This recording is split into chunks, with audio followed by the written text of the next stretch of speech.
तक है ना, सॉफ्ट टावर क्यों है सिनेमा के। इंडियन फिल्म देख सकते हो, यूरोपियन फिल्म देख सकते हो, मिडिल यहाँ पे दो वुल्फ हम लोग इंट्रोड्यूस करते हैं। Cinema is not making you negative. अब अरे यार, फिल्मों से इतनी सब नेगेटिव इम्पैक्ट हो रहा है। नमस्कार दोस्तों, मैं विराग धुलिया स्वागत करता हूं आपका हमारे चैनल इंडियन कथाकार पर। हमारे साथ है तपन पटनी, जो कि एक फिल्म क्रिटिक और असिस्टेंट डायरेक्टर हैं। और आज हम जिस टॉपिक पे बात कर रहे हैं तपन, मेरा एक सवाल है कि सिनेमा को अक्सर सॉफ्ट पावर कहा जाता है। कहा जाता है। तो ये क्या है, व्हाट इज सॉफ्ट पावर? पहले तो थोड़ा ये बताइए कि what is soft power. Soft power होती क्या? मेरे हिसाब से पॉजिटिव इम्पैक्ट जो है सिनेमा का सोसाइटी पे पड़ता है। हम सिनेमा का मतलब मैं सिर्फ फिल्मों की बात नहीं कर रहा, any art form. It can be documentary, film, television serial, Right. आज के जमाने में आप वेब सीरीज। राइट। वो सॉफ्ट पावर सिनेमा के पास है, एक समाज को एक दिशा देने का। वो होता तो है अगर समाज पॉजिटिव इसको ले तो। नाउ फॉर एग्जांपल, आप 80s के किड्स हैं, हम भी हैं, तो हम बहुत छोटे थे पर थोड़े मेमोरीज हैं। महाभारत, थोड़े रामायण देखने हाँ में। यादें आ गई। रामायण महाभारत से हम देख के पले हुए हैं। तो हमें अभी भी वो जो तहजीब है ना, पेरेंट्स के सामने ऊंची आवाज से बात आज भी नहीं करेंगे, या वो ये मर्यादा में रहना चाहिए, झूठ नहीं बोलना चाहिए, वो कहाँ से सीखे हैं? कहीं ना कहीं रामायण महाभारत, रामायण ने स्पेशली हमारे अंदर वो चीज लाई, वो वैल्यूज, हम उससे बड़े हुए, वो वैल्यूज हमारे अंदर आए, वो वैल्यू सिस्टम को उसने इंस्टिल किया है। इंस्टिल किया है। क्योंकि सिनेमा जितना आपको दिखता है ना, वो आपको सीधा इंस्पायर करता है। आप किताब में से नहीं समझोगे इतना, जब सिनेमा देखिए विजुअल मीडियम है। और विजुअल मीडियम का अपना एक पावर होता है, पावर तो होता है, क्योंकि विजुअल मीडियम जो है वो सबसे ज़्यादा ब्रेन पे इन्फ्लुएंस करता है। और अगर आप ये भी देखें, अगर सिनेमा को हम इस तरह से भी देखें कि बहुत सारे अलग अलग कल्चर्स का जब सिनेमा देखते हैं, तो आप उन कल्चर्स के बारे में जान पाते हैं, उनके बारे में सीख पाते हैं कि क्या हो रहा है, कैसे हो रहा है। ठीक है, अभी जैसे एक चाइनीज़ फिल्म है, अच्छा, तो उसमें उन्होंने दिखाया है कि वो एक कम्युनिटी है चाइना में जो वुल्फ्स पालती है। वुल्फ पालती है तेरी, हाँ, क्योंकि वो लोग इसकी कम्युनिटी है, मतलब दे आर शेफर्ड्स। ठीक है। अच्छा। तो वहाँ पे वो जो उनकी जो भेड़ बकरियां होती हैं, वो सारे घास ना खा जाए, उनको थोड़ा सा नियंत्रण में रखने के लिए वो वुल्फ को पालती हैं कि वो घास बचा रहे, क्योंकि विंटर में उनको खाने की कमी होती है, वहाँ पे बहुत कोल्ड रीजन है। तो इसके ऊपर एक फिल्म बनी है, चाइनीज फिल्म। तो आप जब देखो तो आपको पता लगता है कि अच्छा, वहाँ पे वो इस तरह का कल्चर है, ये है, बहुत सारी ऐसी फिल्म, ये इश्यूज हैं, तकलीफें हैं। हाँ, इस चीज से वो लोग इस तरह से जूझ रहे हैं। फिर यूएस में येलोस्टोन नेशनल पार्क बहुत फेमस है। हाँ यार, राइट। तो वहाँ पे क्या हो रहा था, बहुत सारा ये सब इन्वायरमेंटल प्रॉब्लम्स आने लगे थे, बहुत सारे, जो आजकल इन्वायरमेंट की सब बातें करते हैं, क्लाइमेट चेंज, ये सब क्लाइमेट क्राइसिस की बातें करते रहते हैं, तो उसकी बहुत बातें आने लगी थी। तो सडनली क्या हुआ कि वहाँ भी एक तरह से, मतलब जो कार्निवोर्स थे उनकी जनसंख्या कम हो गई, उनकी संख्या कम हो गई, और जो हर्बीवोर्स हैं उनकी संख्या बढ़ गई। तो वो एरिया बंजर हो गया। उन्होंने पूरा जो है घास सफाया कर दिया। तो फिर एक क्लाइमेटोलॉजिस्ट ने एक आइडिया दिया और बोला कि एक काम करते हैं कि यहाँ पे दो वुल्फ हम लोग इंट्रोड्यूस करते हैं, एक मेल एक फीमेल, कि वो लोग वहाँ पे रहें, अपना उनके बच्चे होंगे, जो भी, एक वुल्फ की कम्युनिटी बनेगी। वुल्फ की कम्युनिटी बनी तो उससे क्या हुआ कि जो बकरियाँ थी वो उनका शिकार होना शुरू हुआ। तो घास थोड़ी कम कंज्यूम हुई, थोड़ी घास बच गई, तो धीरे धीरे मौसम बदलने लगा। 4 साल में वो एरिया की पूरी काया पलट हो गई। अब इस पे एक डॉक्यूमेंट्री बनी है। तो अलग अलग दुनिया में कहाँ पे क्या सब चीजें हो रही हैं। काफी मूवी पे, काफी फिल्में देखी हैं, अर्जेंटीना की, उस कंट्री की, एग्जैक्टली, इसके बारे में जानते नहीं है, पर उसका जो कल्चर है वो आपको समझ में आता है, उनके प्रॉब्लम्स, इश्यूज, सोशल फिल्में हैं, कोई डॉक्यूमेंट्रीज हैं। I think one of the best example is Kantara. हमें कहाँ से पता होगा ये सब कि क्या ऐसा सच में ऐसा एक लोकल वहाँ पे एक दैवा है, और वो कितनी अच्छी तरह से दिखाया है फिल्म के अंदर। हाँ, आपको उसमें समझ में कि अच्छा ऐसा भी होता है, ये कल्चर भी है भी। और उसी के साथ कल्चरल मैसेज के साथ ऋषभ ने क्या किया, उसमें डायरेक्टर ऋषभ शेट्टी ने, कि मैन वर्सेस वाइल्ड को भी दिखा दिया। जंगल काट रहे हैं, वो सब कुछ एनवायरमेंट। हाँ, इवन इन दैट सेंस अगर आप देखें तो अखंडा, हाँ, part 1, part 2 I have not seen. Right. Part 1 ये कह रहा है कि अगर आप नेचर को डिस्टर्ब करते रहोगे, अब तुम बोलो कि मैं भगवान हूँ, मैं सब कुछ हूँ, बिल्कुल। तूने इतनी मील क्या खोली, तो क्या समझते हो तो शिव भगवान से लौटेगा? और अगर भगवान धरती पे उतर गए, तुम्हारी हालत क्या होगी? बिल्कुल। नाउ दैट भले वो शिव भगवान की बात कर रहे हैं, बट वो नेचर की बात कर रहे हैं। तो नेचर गुस्सा आ गया तो क्या होगा? हाँ, is based on that thought. बिल्कुल बिल्कुल। तो अगर पॉजिटिवली देखो तो फिल्म का इतना अच्छा मैसेज है कि नेचर को तुम उंगली मत करो भाई, बिल्कुल बिल्कुल। तुम इंसान हो, अपनी औकात में रहो। तो ये पॉजिटिव इंपैक्ट है इन फिल्मों का। हाँ हाँ हाँ, होता है। बिल्कुल बिल्कुल। और मेरे ख्याल से यहाँ पे cinema as a soft power में हम एक ये भी चीज देखते हैं कि हमारे पास कितना अच्छा मौका है एज फिल्म मेकर, यस, इस तरह की कहानियों बहुत अच्छा को मौका है। सामने लाने का और लोगों तक एक संदेश पहुंचाने का, साथ ही उनका मनोरंजन करने का। वो तो करना ही है, उसके बिना मनोरंजन के साथ साथ आप एक इम्पैक्ट भी छोड़ पब्लिक के जाते हैं। अवेयरनेस छोड़ के आते हैं। यस, होता है। काफी फिल्म है, इनफैक्ट पहले, बहुत पहले, शायद पता नहीं सच कितना किस्सा है, वी शांताराम किसी फंक्शन में गए थे, तो वहां उनको बिरजू महाराज जी मिल गए।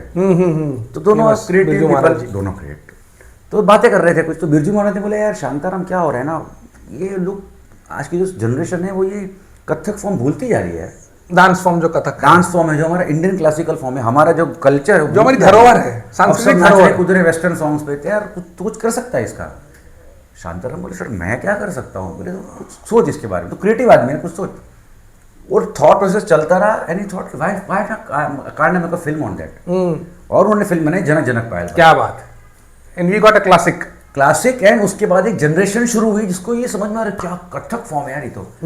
उसके जो, जैसे ऋतिक रोशन आज का लाइव एग्जांपल, कौन जाता था जिम आज से 25-30 साल पहले? बिल्कुल बिल्कुल। जिम जो खुल पड़े है दुकान में, थैंक्स टू ऋतिक।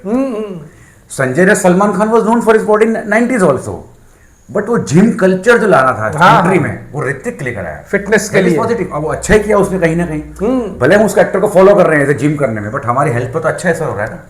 तो इम्पैक्ट होता है सिनेमा का, बहुत इम्पैक्ट होता है। नहीं, उसका एक मेन आई थिंक ये भी है ना कि अगर आप देखें तो अब कोई फिल्म रिलीज होती है और फिल्म अच्छी चलती है तो उस फिल्म को कम से कम 5-6 करोड़ लोग देखते हैं।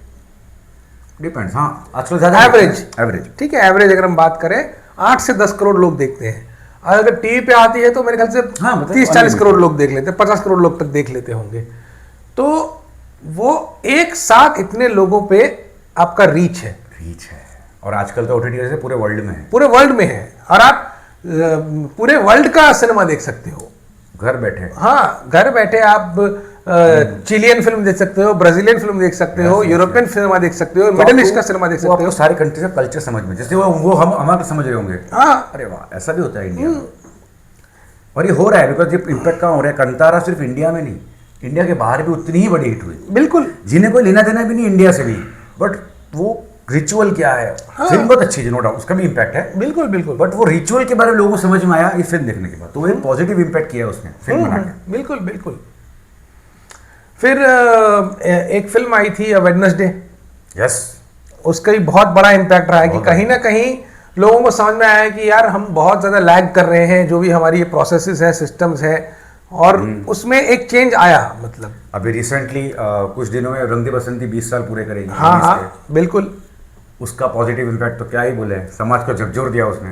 वो फिल्म जब आई थी तो कितना, मतलब उसमें, और उसको कितना खूबसूरती से बनाया गया था कि काकोरी के उस इंसिडेंट को, भगत सिंह के उस इंसिडेंट, लाइफ की इंसिडेंट को मॉडर्न उससे जोड़ना, और फिर वो उसको और ये दिखाना। अब उसमें भी देखिए वो डॉक्यूमेंट्री बना रही है, यस। वो जो फॉरेन की फिल्म मेकर है, डॉक्यूमेंट्री बन तो आई है यहाँ। हाँ, वो डॉक्यूमेंट्री बना रही है, तभी उसके सारे कैरेक्टर दिखते हैं और वो सच में वो बिलीव करने लग जाते हैं। हाँ, उस डॉक्यूमेंट्री से इंस्पायर्ड होके, जो कल के एकदम, अदरवाइज वो एकदम कुछ टाइम पास कर रहे थे। वो टाइम पास यूथ थे, जो कोई कन्विक्शन नहीं है, पता लाइफ में क्या करेंगे, मकसद नहीं है, कुछ नहीं है लाइफ में, बस जी रहे हैं जिंदगी, ऐश कर रहे हैं। हाँ, कोई जिम्मेदारी नहीं है, कुछ नहीं करना है बस। लेकिन तब उनको मकसद मिला लाइफ का मिला, और उससे मकसद क्या मिला कि पब्लिक में जो अवेयरनेस जागी है पहली बार। अगर मास होता है कि भी तुमने गवर्नमेंट खराब है या जो भी है, वो मास। लेकिन उस फिल्म में ना मुझे अतुल कुलकर्णी का कैरेक्टर बहुत अच्छा लगा था। वो तो है, मतलब जिसका ग्राफ कैसा उसको दिखाया शुरू में, और फिर वो कैसे आगे चल के चेंज हो जाता है। रंग दे बसंती 20 साल के बाद ज्यादा वैलिड है, सैडली। हाँ हाँ, बिल्कुल। फिल्म आज सबको दिखानी चाहिए बार बार। बिल्कुल बिल्कुल बिल्कुल। कितना कुछ है, तो जो उसका जो कैरेक्टर फेस करता है पाकिस्तानी, वो आज हो रहा है, वो आज हो रहा है। हाँ, और किस तरह से वो लास्ट समझ में आता है कि ये भी इंसान है, मैं भी। वो कब समझ में, जब डॉक्यूमेंट्री में वो देखता है कि राम प्रसाद बिस्मिल और जो अशफाक उल्ला खान है, दोनों साथ में मिलकर बात कर रहे हैं। हाँ, अभी बिस्मिल बोलते भाई तुम अपने घर चले जाओ, अशफाक बोले तुम पागल हो गया, ये देश मेरा भी उतना ही है, हाँ, तुम्हारा देश है क्या ये? बिल्कुल, मेरे को मरने का हक है इस देश के लिए।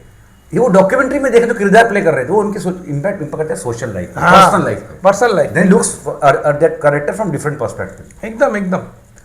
ये होता है। तो आई थिंक ये जो मतलब ये cinema as a soft power का जो एक पॉइंट है कि ये मैं इसलिए भी लाना चाहता हूँ कि बहुत लोग कहते रहते हैं कि ना कि अरे यार फिल्मों से इतनी सब नेगेटिव इम्पैक्ट हो रहा है, ये हो रहा है वो। मेरे ख्याल से ये तो आपके ऊपर है ना कि आप कैसे लेते हो। कॉमन मैन को फर्क नहीं पड़ता। आपको अगर मैंने गुलाब का फूल दिया, आपको सिर्फ उसमें कांटे नजर आ रहे हैं, तो आपकी गलती है। लॉजिकली अगर आप देखें, गैंगस्टर मूवीज बनना कब से शुरू हुई? हाँ मतलब पिछले 30-40 साल जो भी हैं। दीवार से शुरू कर सकते हैं, हाँ, मे बी हाँ, प्रोफेशनली गैंगस्टर काइंड ऑफ जो यस यस बच्चन साहब की फिल्म है, तो हाँ वो तब से, हाँ तो 70s से 70 तो सब लोग डॉन तो नहीं बन गए। फेमस क्या हुआ? अमिताभ बच्चन का वो कपड़े पहनने का स्टाइल, बेल बॉटम जीन्स, वो सब बेल बॉटम पैंट्स। 1955 में एक मूवी आई थी CID। यस, ठीक है, उसमें खून होता है, हाँ देखिए मैंने। और मर्डर मिस्ट्री है वो। फिर वो पूरा उसका इन्वेस्टिगेशन वगैरह चलता है, सब होता है, बाद में पता चलता है कि किसने किया, क्या क्या किया है।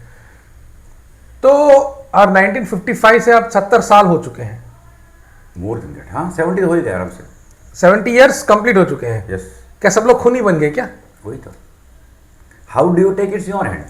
होता क्या है ना, सॉफ्ट पावर क्यों है सिनेमा के?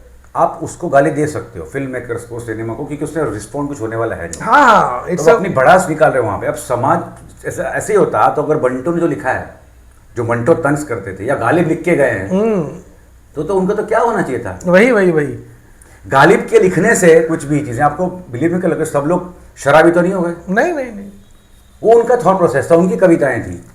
तो ऐसा समझ को नहीं बिगड़ता है, बट हाँ इम्पैक्ट पड़ता है। मेरे ख्याल से ये ऐसा वो लोग कहते हैं ना जो खुद अंदर से बहुत इनसिक्योर होते हैं। एग्जैक्टली, और वही लोग कर सकते हैं। कहीं ना कहीं उनको ये डर होता है कि उनको पता है कि लोग मैच्योर हैं, लेकिन वो चाहते नहीं है कि लोगों की मैच्योरिटी उनके रास्ते का रोड़ा बने। और दूसरा, ये ऐसी फिल्में बनती हैं समाज को, क्या आजकल भी चल रही है, जैसे शायद की फिल्म है, आपको यही मिलता है cinema, but every film says only one thing in the and, crime never page. Crime never page.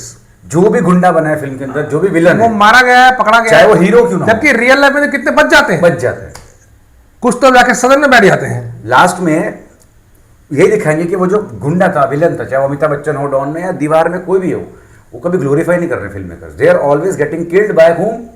दीवार में कौन मारता है उसको? उसका सग्गा भाई जो पुलिस में है, जो अपना ड्यूटी कर रहा है।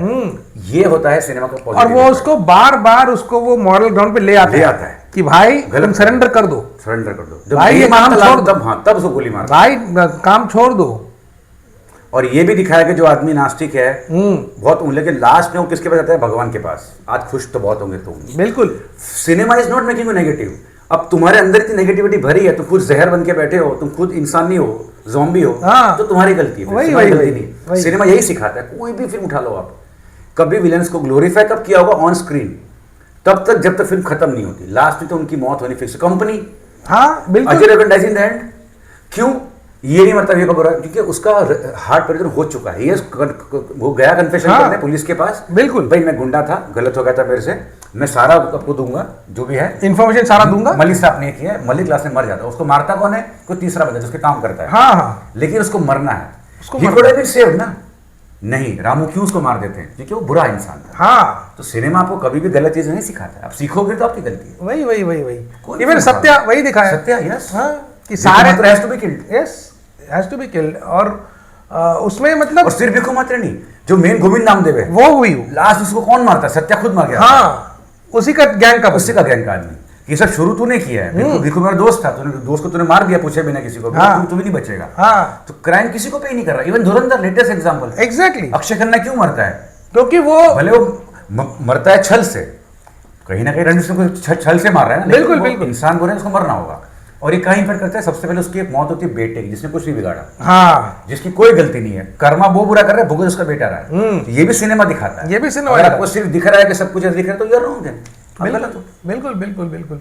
शक्ति बच्चन साहब मरते हैं ना, वो पूरी फिल्म में वो वो कभी समझ नहीं पाए अपने फादर को, तो इवन मशाल ग्रेटेस्ट फिल्म यश चोपड़ा, भाई the person who is the growth, जो खुद जर्नलिस्ट है, जो एक गुंडे मवाली अनिल कपूर को इंसान बनाता है पढ़ लिखा के, जब अनिल कपूर रिटर्न आ रहे हैं तब उल्टा सीन हो गया है, समाज की सच्चाई दिखाता है। हाँ दिलीप कुमार खुद एक गुंडा बन चुका है, लेकिन लास्ट में दिलीप कुमार मर जाता है और क्या बोलता है, मैंने गलती कर दी, पेन की जो पावर है ना वो भूल गया था, बंदूक में नहीं है। हाँ मैं जर्नलिस्ट था, मैं मेरे जो कागज, वो एक पॉइंट पे इतना फ्रस्ट्रेट हो कि वो बंदूक उठा लेते हैं, बंदूक उठा लेता है, but he has to die. Anil Kapoor will won't die because वो ट्रांसफॉर्म हो चुका है। अब हर सिनेमा का मैसेज देखो यही होगा। हाँ, जबकि आप अगर रियल लाइफ में देखो कितने लोग हैं जो गुनाह करके बच जाते हैं, लाखों, सजा नहीं होती है, सजा नहीं होती है, ठीक है, कुछ कुछ लोग तो सदन तक पहुंच जाते हैं, लोन लेके भाग जाते हैं, हाँ लोन लेके भाग जाते हैं, कुछ नहीं होता उनको, कितने भी वो क्राइम करें उनको बेल मिल जाती है, ठीक है, आजकल तो टिकट मिल जाती है। हाँ तो ये आजकल क्या बहुत टाइम से मिल ही रही है, लंबे टाइम से, हाँ नया।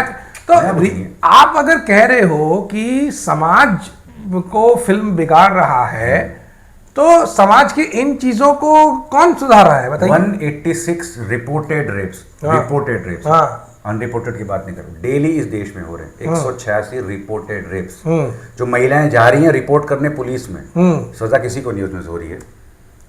ये कब हो रहा है? ये सिनेमा की वजह से हो रहा है। सारा टीकरा सिनेमा में घुसेगा, छोटे छोटे गांव में जहाँ फिल्में भी नहीं पहुंच रही हैं वहां भी सारे बुरे काम हो रहे हैं। हाँ। इस देश का हर बुरा काम सिनेमा ने किया है। सिनेमा आपको आईना दिखा रहा है। अगर कास्टिज्म है, सिनेमा ने फिल्म बनाई, दामुल बनाई है प्रकाश झा ने पहले फिल्म, तो उसने कास्टिज्म दिखाया क्योंकि वो सच में हो रहा है। तो प्रकाश झा फिल्म मेकर बुरा नहीं है, तुम्हारा समाज बुरा है, बिल्कुल उसको पहले सुधारो, बिल्कुल वो नहीं करना है। इसलिए वो सॉफ्ट पावर बना के गाड़ी आते हैं और कुछ नहीं, वो खुद का निकालने फ्रस्ट्रेशन। दूसरा ऐसे सिनेमा जो बनता है ना, उनको आईना दिखा रहा है, जो देख नहीं पा रहे हैं। हाँ हाँ बिल्कुल बिल्कुल। और ये हर जगह है, खुदा के लिए बनती है तो आईना दिखा रही है, उमरगोड आपको आईना दिखा रही है, आईना दिखा रही है। पीके क्या बोलता है, वो असली भगवान है, ये क्रिएटेड गॉड है, ये आईना दिखा रहा है। वो आपको प्रॉब्लम क्यों है पीके से? क्योंकि वो आपको सच दिखा गया। तो ये समाज थोड़ा कोरी बिगड़ा हुआ है, फिल्में बुरी नहीं है, वही एक्चुअली ऐसा है। हाँ एक्चुअली ऐसा है। तो आई थिंक हम लोग कंक्लूड करने के लिए यही कह सकते हैं कि yes, cinema is a soft power और उसको आप वैसे ही मतलब देखिए। और फिल्म मेकर का जो बहुत अच्छी अपॉर्चुनिटी है, अलग अलग समाज की चीज़ों को सामने ला करके लोगों को जागरूक करना और उस पर वो फिल्म बनाना। और बस बाकी आप फिल्में देखते रहिए, एंजॉय करते रहिए, दिमाग और हमारे साथ इंडियन कथाकार पे बने रहिए। हम फिर से आएंगे एक और टॉपिक को लेकर के। नमस्कार। नमस्कार।